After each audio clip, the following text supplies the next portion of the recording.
नमस्कार मित्रांनो, मी रोशन गजबी माझ्या यूट्यूब चॅनलमध्ये तुमचे मनापासून स्वागत करतो। तर मित्रांनो, कशात तुम्ही सगळेजण मजेत असाल याची मला खात्री आहे। तर बघू शकता मित्रांनो, आपण आता या आंब्याला कमी जास्त मित्रांनो 4 वर्ष कंप्लीट झाले आहे आणि आंब्याची तुम्ही उंची पहा मित्रांनो, एवढा भराटीने हा आंब्याने उंची घेतली आहे मित्रांनो, एवढा वाढला आहे। आणि तुम्ही बघू शकता मित्रांनो, आपल्या आंब्याला मस्तपैकी असा बहार आलेला आहे। आणि बघू शकता मित्रांनो, हे बघा मस्तपैकी असे आंबे पण लागलेले आहे मित्रांनो, बघू शकता। आणि लवकरच मित्रांनो आपल्याला आपल्या शेतामधले आंब्याचे आंबे सुद्धा खायला मिळणार आहे मित्रांनो। तुम्ही बघू शकता मित्रांनो, ह्या आंबा मित्रांनो केशर आंबा आहे मित्रांनो, खायला खूप गोड आणि स्वादिष्ट आहे मित्रांनो। आणि जेव्हा हा पिकतो ना मित्रांनो, तेव्हा याचा म्हणजे आपण रस म्हणा किंवा पना म्हणा मित्रांनो, तो जरी बनवला तर खूप असा गोड लागतो आणि चवीला खूप स्वादिष्ट आहे। आणि साखरेचं प्रमाण याच्यामध्ये कमी टाकावं लागते मित्रांनो, कारण की हा कुदरती खूप गोड आहे मित्रांनो। बघू शकता खूप असे छोटे छोटे मस्त आंबे पकडले मित्रांनो। आणि हे बघा मित्रांनो, पुन्हा बाहेर येणं चालूच आहे। तर मित्रांनो, हे रोपटं लावायला 5 वर्ष कंप्लीट झाले आहे आणि खरंच मित्रांनो, मेहनत केली, मेहनतीचं फळ आपल्याला मिळते। हे बघू शकता मित्रांनो, इकडे पण असे छोटे छोटे 2 मोठे आंबे झालेले आहे मित्रांनो। तर मित्रांनो, मी खेड्यागावातील आहे, प्लीज मला सपोर्ट करा, मला तुमच्या सपोर्टची खूप गरज आहे। तुम्ही बघू शकता मित्रांनो, आणि हे मित्रांनो मी शेतामध्ये लावलेलं झाड आहे। आणि इकडे बघू शकता मित्रांनो, हे दुसऱ्या आंब्याचं झाड आहे। तर हा पण एक पेवंती कलमीचा आंबा आहे मित्रांनो, याला पण मस्तपैकी असे गुच्छदार आंबे लागलेले मित्रांनो। मी तुम्हाला व्हिडिओच्या माध्यमातून दाखवत आहे मित्रांनो, बघू शकता। आता छोटे छोटे आहे मित्रांनो, पण 15 ते 20 दिवसाच्या कालावधीमध्ये हे आंबे आपल्याला खायला मिळेल मित्रांनो। आणि मित्रांनो, याची चटणी पण बनवू शकतो आपण, लोणचं पण बनवू शकतो। जरुरी नाही मित्रांनो की आंबट आंब्याचंच आपण लोणचं बनवू शकतो किंवा चटणी बनवू शकतो, याची पण बनवू शकतो मित्रांनो।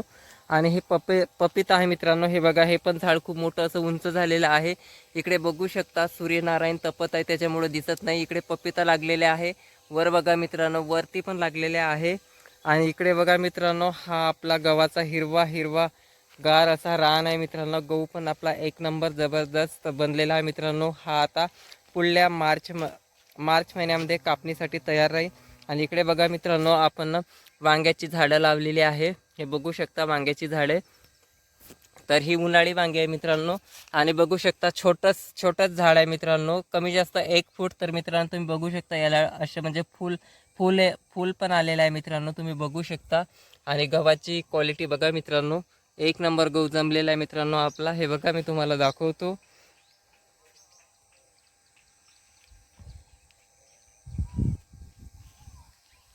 इकडे पण मित्रांनो आपण एक छोटं मस्त असं आंब्याचं झाड लावलेलं आहे, हा पण नागिन आंबा आहे मित्रांनो, खायला खूप गोड आहे, चवीला खूप स्वादिष्ट आहे। याला फक्त आता कमी जास्त 1 वर्ष झालेलं आहे मित्रांनो, वाढायची थांबलेली आहे, पण लवकरात लवकर हा पण झपाट्याने वाढेल याची मला खात्री आहे। आणि इकडे बघू शकता मित्रांनो, आपण मस्तपैकी असे जांबीचं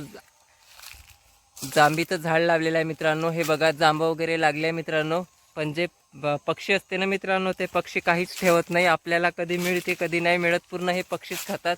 हे बघा मित्रांनो, मस्त असे झुमके लागलेले आहे। आणि इकडे बघा मित्रांनो, इकडे आपण चारा लावलेला होता मित्रांनो आपल्या गुरांसाठी। तर मित्रांनो, याची पहिली कापणी झाली आहे, ही दुसरी कापणी आहे, म्हणून व्यवस्थित चारा आलेला नाही। इकडला आपण कापलेला आहे आणि हा पुन्हा अजून आपला गव्हाचा प्लॉट आहे मित्रांनो, तुम्ही बघू शकता। हे पण एक आंब्याचं झाड आहे, याला 2 वर्ष कंप्लीट झाले मित्रांनो। बघा, असं संरक्षण करावं लागते आंब्याच्या झाडाचं, त्याच्यामुळे मित्रांनो झाड झपाट्यानं वाढतं, जंगली प्राणी याला खात नाही, आपल्या घरचे गुरं पण खात नाही। आणि हे बघा मित्रांनो, हा आपला पूर्ण प्लॉट आहे गव्हाचा, एक नंबर गहू जमलेला आहे मित्रांनो, ते दिसत आहे मित्रांनो, ते पण आपला एक आंब्याचंच झाड आहे मित्रांनो। आणि हे पण बघा मित्रांनो, याला पण बार आलेला आहे, पण थोडा फारच आला आहे मित्रांनो, पतला आहे। फर्स्ट टायमर आहे मित्रांनो हा, याचा बार मी तुम्हाला दाखवतो, 1 मिनिट। हे बघा मित्रांनो, झूम करून, याला पण असा बार आलेला आहे। तर चला मित्रांनो, भेटूया एका छोट्याशा ब्लॉगमध्ये। तर मित्रांनो, व्हिडिओ आवडल्यास शेअर, लाईक, कमेंट्स आणि चॅनल सबस्क्राईब करायला विसरू नका। आणि जेणेकरून बेल आयकन दाबा, जेणेकरून नवीन व्हिडिओ तुम्हाला पाहायला मिळेल। तर चला भेटूया एका छोट्या व्हिडिओमध्ये, बाय।